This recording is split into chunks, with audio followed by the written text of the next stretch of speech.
New Baby Dragon evolution, which could affect so many win conditions. Let's take a look and rank which evolutions are the best and the worst. Starting at the bottom is going to be Evo Bomber. Bomber has almost no carriers anymore, especially since its fall off last year. His ability is tough to justify a whole evolution slot, especially since it's hard to find a time where he'll be actually useful. Also, arrows will easily counter the Evo Bomber. Next is Evo Wizard. Evo Wizard is mostly a mid-ladder evolution. Evo Wizard's always good at countering swarm cards, however. The primary issue is that you have to play the regular wizard, and the regular wizard just sucks. That's the main reason why nobody plays the Evil Wizard. And closing off F tier is going to be the Evo Barbarians. Barbarians will always be hard to justify because their only usage is in Lava Hound and maybe some Bridge Spam decks. Their abilities are weak and widespread, unlike the good evolutions, so I wouldn't play this evolution too often. There are people, however, who are good at playing the Evo Barbs, and they will be able to use them effectively, but it's pretty hard to find something like that. And for the first time ever, starting off in C tier is the Evo Goblin Drill. Goblin Drill has had more usage last season. Spirit Empress has brought new attention to the evolution, and now you can almost guarantee damage with the Evil Snowball and the Poison. The only issue is that Spirit Empress is getting nerfed, so that will take it down a little bit. Some drill players will still be using it, and in some cases, it is still worse than the regular version, but it's nice to see some life put back into the evolution drill. Number 32 is going to be Evo Witch. Witch has drastically underperformed this last season. She's one of the biggest fall-offs after her rework that prevented her from healing outside of her own skeletons. This meant her synergy with Graveyard and Evil Skeleton Barrel was taken down completely, affecting those cards as well. Don't use the Evolve Witch unless you really have to. Next up is Evo Hunter, the rework that killed Evo Hunter. It used to be in S tier, but now it just sits down here. It no longer perma-stuns,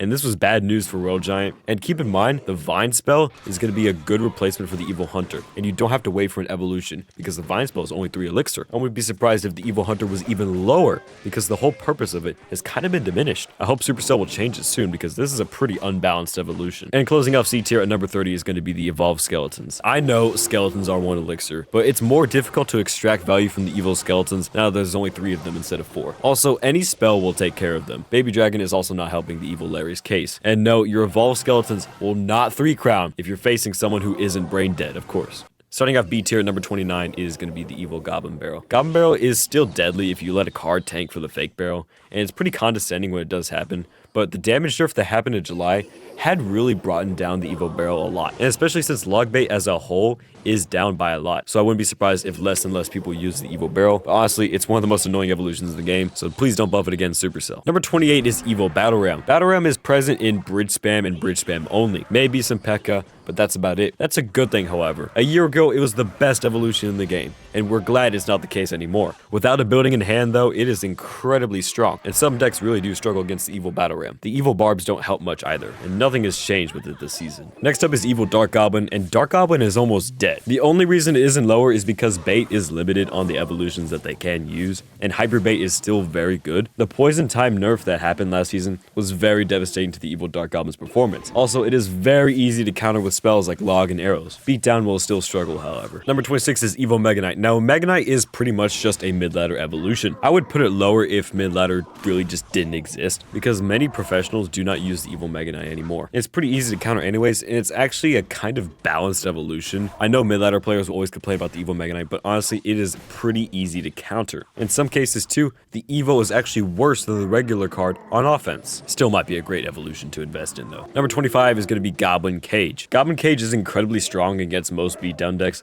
but beatdown is not in the greatest position, especially since Infernal Dragon Evo is going to be very powerful. Any spell like Fireball or maybe even Arrows will take down the health or even kill it in the first place. The only potential change is that Lava Hound will be higher in the meta, and they typically utilize Goblin Cage, but that's going to be a long shot. Number 24 is going to be Evo Ice Spirit. Ice Spirit is pretty weak. The nerf that killed it a couple months ago really just brought it down to its, but it is in a balanced position, and that's the problem with evolutions, that if it's balanced, it's not in the greatest position to ever be. It's still pretty effective against beatdown, but we'll probably see less of that with Evo Infernal Dragon coming, and that means the Evo Ice Spirit is struggling to find a place at the moment. And guys, make sure you subscribe, be much appreciated. We're trying to hit 10k subs very soon, and you can join that journey. Thank you. Number 23 is Electro Dragon Evolution. Evo E-Drag is not as good as many people think. However, the Evo Baby Dragon season might help its case a tiny amount. That's really all it's got going for it, however. The Electro Dragon Evolution is a pretty weak scenario. Besides Golem and E-Golem, that's the only situations that you might want to use the Evo Electro Dragon. Of course, it stuns and chains infinitely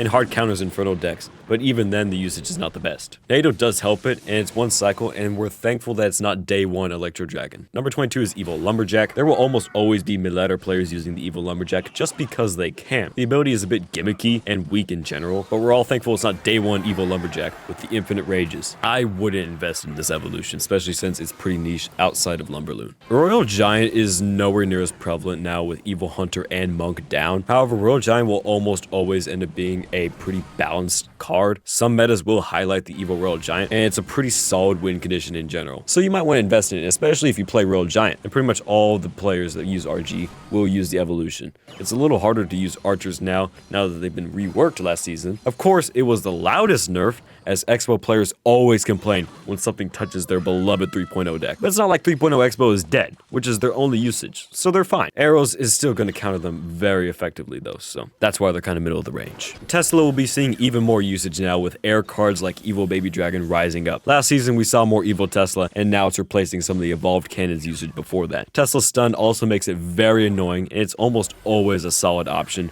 on a defensive building side. No one will ever convince me that Evil Mortar isn't annoying. Like I said last season, the Goblin adds more stress to a push, and the only thing that's holding it back really is you have to play regular Mortar to get to the evolution, which is a big problem, but it's still a great evolution, especially with those Mortar bait players and Miner, and it's actually the exact middle for evolutions, which is what I've done for like a year since the Evil Mortar came out. It's probably been one of the most stable evolutions in the game, and it's still viable in Mortar decks. Zap is still used in Lava Hound and other beatdown decks, which is fine. That's probably all it should be, mainly because it completely shuts down Inferno Tower and Inferno Dragon, and it allows them to attack the tower, but the Evil Zap is not what it used to be and may only be used in those specific decks. Vine Spell may even replace some use cases with the Zap, but I don't believe that the Evil Zap will be affected too much, especially since the stupid boss bandit predictions with the Zap still exist. And closing off B tier at number 16 is going to be the Evil Firecracker. Now, most of the Evil Firecracker's usage is in Hug EQ. That will be taken down, and Firecracker is just an annoying evolution. I'm not surprised that Supercell nerfed it. She will still be that way this season, and most likely still viable, maybe even a little more, because she needs to counter even more air cards. It's a little unlikely though. Starting off A tier is Evil Snowball. Snowball is still decent, regardless of what the propaganda machine tells you. Goblin Drill will consistently be its main carrier, and I doubt they'll nerf this again soon. So you may want to invest in Evil Snowball, especially if you're a Goblin Drill player, or you want to cheese with Expo and Mortar. Number 14 is going to be Evil Musketeer. The Ice Golem buff a couple months ago allowed the Evil Musketeer to be used more in various decks like Balloon and 2.6. The sniper ability is pretty good in a lot of different scenarios. It can kill like medium health troops, and it's very good sometimes. But other times you have to deal with Swarm, and Evil Musketeer will just flop. Outside of Hog and Loon, the Musketeer is also non-existent, but it's still good evolution if you use those decks. And number 13 is Skeleton Barrel. Now, Skeleton Barrel is in a weird position, and now it's completely tied to the Evil Witch's performance because there's just the amount of skeletons that you get. Now that the Evil Witch is down, Skeleton Barrel is down, but not so much because the Skeleton Barrel can hold its own in Recruits Bay especially, and some other mid-ladder decks as well. And if you don't have a building, it is very, very bad. But another thing is that Evil Baby Dragon will hurt the Skeleton Barrel's performance even more, so that's why it's going to be thrown in A tier, and not upper A tier or even S tier like last time. Annoying evolution, and if you really want to play it, you can go play it because Evil Skeleton Barrel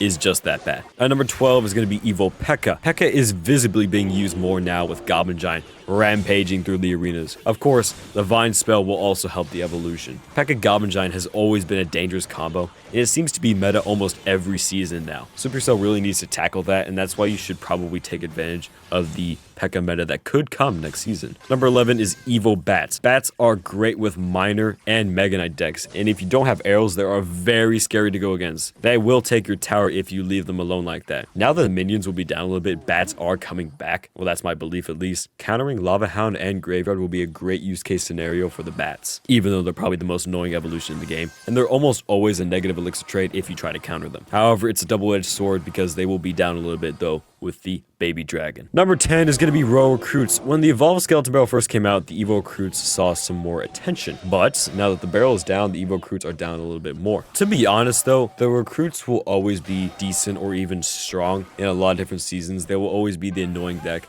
that you face that you just cannot counter. But some matchups are really bad for the recruits, so they are really matchup dependent, and that's why in some cases they're just not that good. And number 9 is going to be Evo Cannon. Cannon will always be the superior defensive building compared to Tesla. I know Tesla isn't B tier, but it's still a great evolution. But the fact that Tesla is a little higher because of the air cards, that's another thing. But the Evo Cannon can still counter air a little bit, and it's still a great use case scenario against the beatdown players that we face sometimes. The Evo Tesla has shot up in usage recently, but the Evo Cannon is still a great option, especially with cycle decks. The only reason it's down lower is that we will have an air card meta with Baby Dragon evolution, but it's still a great evolution, and the nerf that happened 6 or 7 months ago with the Evo Cannon was necessary because it was very strong. And number 8 is going to be Evo Knight. Because of the Baby Dragon evolution, Splash Guard will be meta again with the Baby Dragon and Evo Knight. I suspect those will be the 2 evolutions that people use because Evo Knight is a very effective tank at the bridge and you have to block it unless you want to lose your tower. Not just that, the Evolved Knight is a very good evolution and has been for the past 2 years.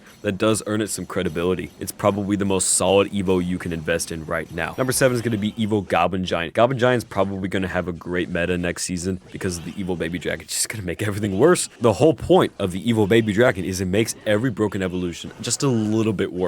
And it makes every counter to the evolution just a little bit less effective. The meta will shift a bunch, so it will allow new cards to dominate in the meta, and I think Goblin Giant is going to be one of those cards that will dominate. The ability is multiplied with Rage and the Evo Baby Dragon, and the goblins that spawn from them are even more deadly. And number 6 is Evo Valkyrie. There are a lot of pushes that the Evo Valk just completely shuts down. I'm a firm believer that Valk is one of the best tanks in the game, especially because of the tornado ability counters swarm in the air and on the ground at the same time, and it's also pretty skilled too. Sometimes using the Evo Valk will hurt you, making it one of the most skilled evolutions in the game. I doubt Supercell will nerf her, so consider maxing her out. Number 5 is going to be Evo Wall Breakers. A lot of people underestimate the Wall Breakers' defensive and offensive potential. They can be used well in both situations, and that's what makes them so versatile. I doubt the Baby Dragon will harm too much, maybe slow them down a little bit, and that could be kind of an issue for the Evo Wall Breakers, but it would be tough to say something like this early in the season. And then number 4 is Furnace Evo, which got nerfed. It is the only evolution this season that got nerfed, and now it's not as strong. The evolution used to spawn a Fire Spirit every time it attacked. Now they increase the time by 50%, which means the Fire Spirit spawn nowhere near as often. This is on top of another nerf to the regular Furnace a couple weeks earlier. I think the Evo Furnace will still be used and strong, but it's sitting in a much more stable position now. Keep spamming your Furnace decks. At number 3 is Evo Executioner. No one will ever convince me that the Evo Executioner is not one of the best and most underrated evolutions outside of getting nerfed. He can push back and defend almost anything in the game. He also has a damage buff if you get too close. Also, with Graveyard and Lava Hound being used more, Evo Executioner will be used to counter the dragons and the Lava Hounds, so my bet is the usage rate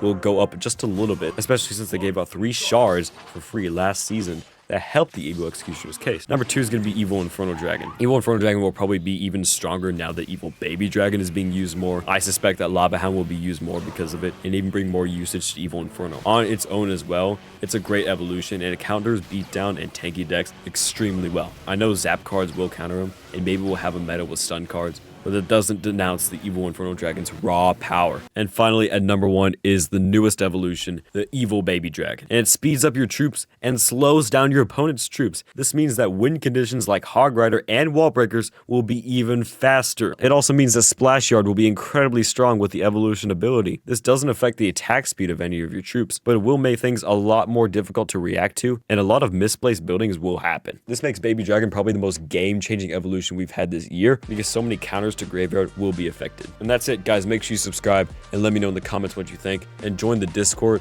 to talk about the evolution changes. Again, we're trying to hit 10k subs, so it'd be much appreciated if you hit that subscribe button, and follow my Twitter too. That's another option. And remember, this is before the season started, so some changes might happen before, so there could be some nuances coming in soon. I'll see you all in a bit.